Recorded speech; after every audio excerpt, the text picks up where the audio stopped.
All right, welcome to my channel again. Today I'm gonna make a few videos actually about the devaluation stage, and my explanation about the stage itself. It's gonna be a shorter version because, like I always say, people out there have done amazing job in explaining to the smallest detail what devaluation stage is.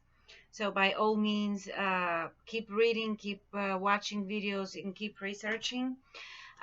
So pretty much devaluation, it's when you get your idealization stage. I always say that they're the same intensity. And everything good you were told, everything good that was done for you, every good experience and every good emotion you had, you take that and you put it in the total opposite side. That's what devaluation is. It's also known as the worst version of hell. To me, it's like the picture and it's negative. The only thing is that you were living in the idealization stage, the negative, and in devaluation times, you see the real picture, and that's when things become really, really ugly and devastating for us. That's the time in which you are going to experience a very famous technique or several techniques in the abusive relationships that I think for us are techniques for the ones that live, through that, or psychology has named them somehow. To these toxic people, they are just a way of behaving, like gaslighting, projection, destruction, things like that. Um, the devaluation stage, it's a very slow and very steady process. um, it's at the beginning, all of us, we don't know that we've been through put through emotional abuse. Most of us do not leave the devaluation stage right there. As a matter of fact, I think none of us does.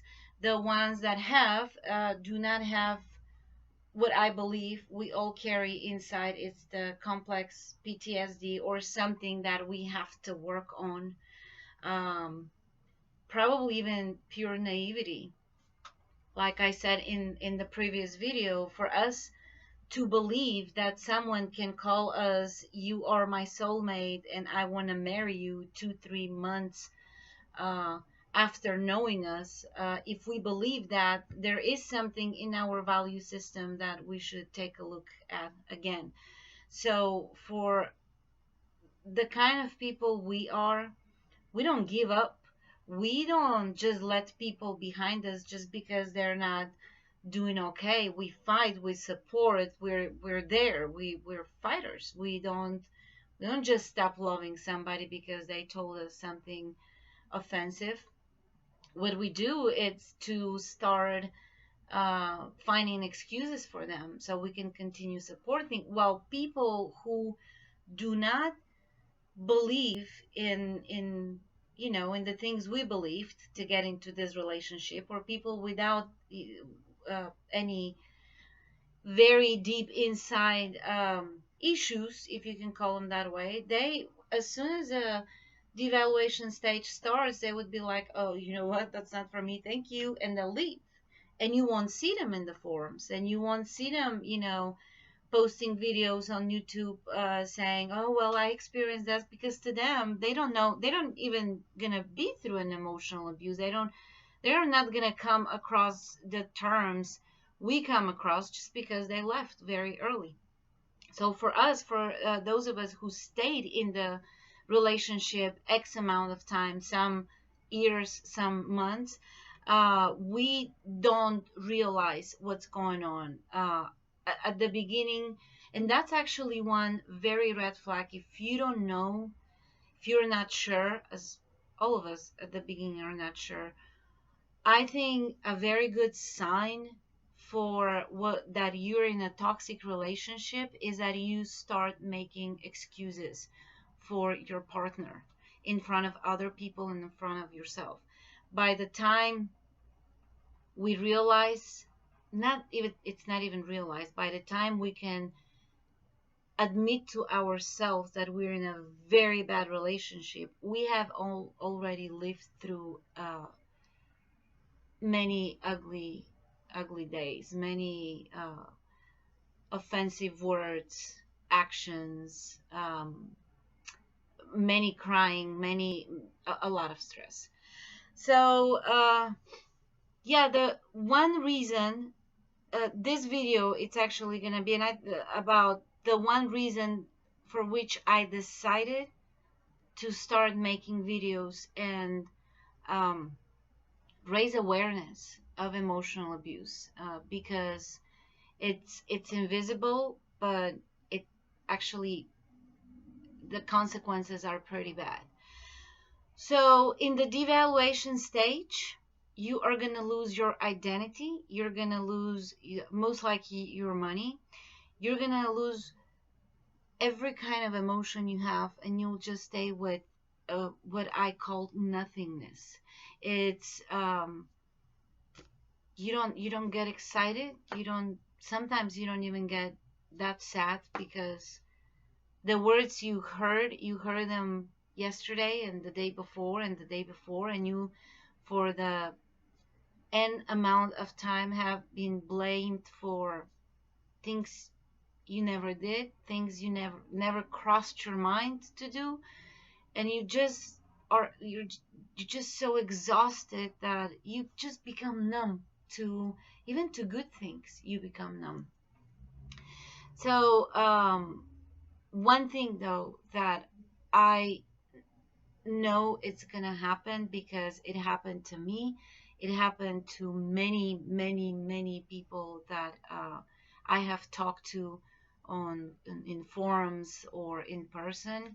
It's that you are going to get physically ill.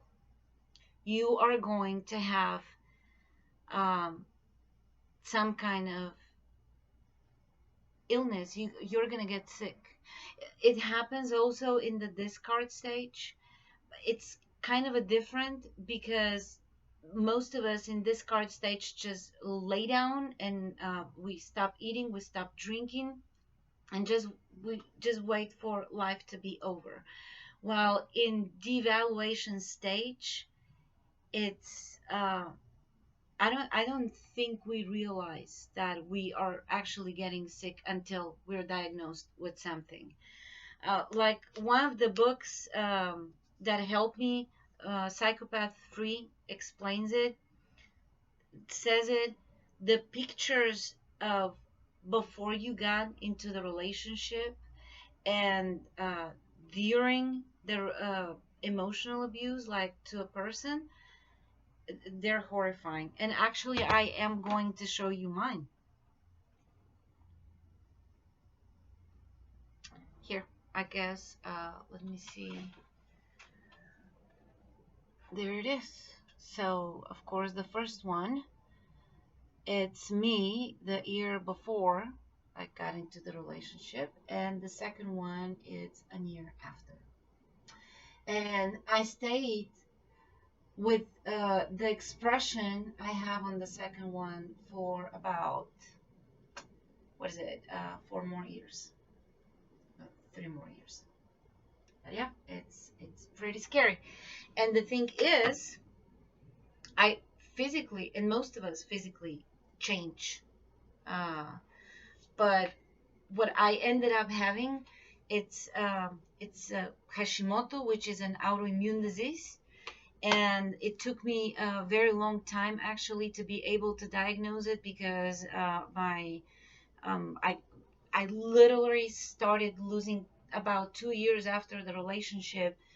My hair would fall like in big balls. Like every time I would touch my hair, I would get like this much of a hair. Now, what I have, it's half of what I used to have, and it was this crazy hair falling. I was never able to lose weight after pregnancy. It didn't matter what I did. It did not matter what I did. I was not losing weight. So I personally said, I started researching and I came across that it could have been thyroid, but my blood work was always okay.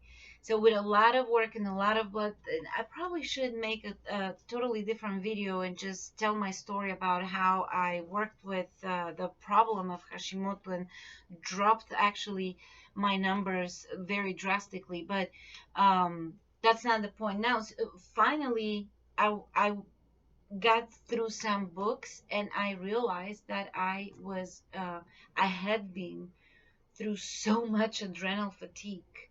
And that was another thing. I was constantly tired. I could not do anything. And it was the adrenal fatigue. Why? Because of the stress, that adrenaline, that cortisol all the time in the body.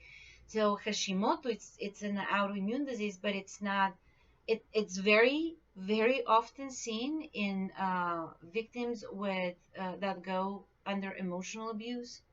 And please make sure, well, for me to make sure to explain that not everybody that has Hashimoto or thyroid problems has been through toxic relationships, but many people who have been, we end up either with um, Hashimoto or adrenal fatigue, of course, heart disease, high blood pressure, a lot of things. As a matter of fact, one of the Richard Grannon's courses, I think, or the video he talked about how people with that have been through emotional abuse and are in recovery, their body has some kind of twitched, and I did. My eye twitched for once. I was able to get out, and then I guess all that stress just I started releasing, because finally I was able to sleep without fear. uh, and I guess that's what it is. But I did experience the body twitching. Mine was in the eye, and then for a long time was in one of my legs, but it mostly in the eye was about 4 or 5 months. I mean, to the degree that some nights I couldn't even sleep. So this is the reason of why I decided to raise awareness.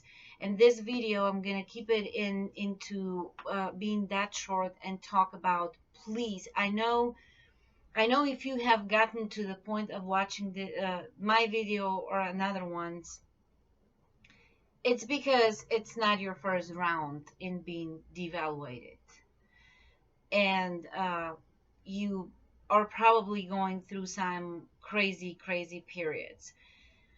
My tip for recovery: you can't recover while you are in the devaluation and you're still with the toxic person. I don't think you can do that. I think there has to be an end, and then you start your recovery process. Um, but if you are feeling your body telling you that something is going wrong, if you're having constant headaches, if you're having fatigue, if you're having, another thing that happened to me, I started grounding my teeth so bad that actually I ended up breaking one. Literally, it fell off in the morning. So all these things, they it's your body telling you that something is wrong, and you probably are not gonna start recovery and do therapy while you're in that stage. But please go to the doctor. Please make sure that you are taking at least basic care of yourself. um it could become a lot worse, more and more. um and you don't want that. I don't want that.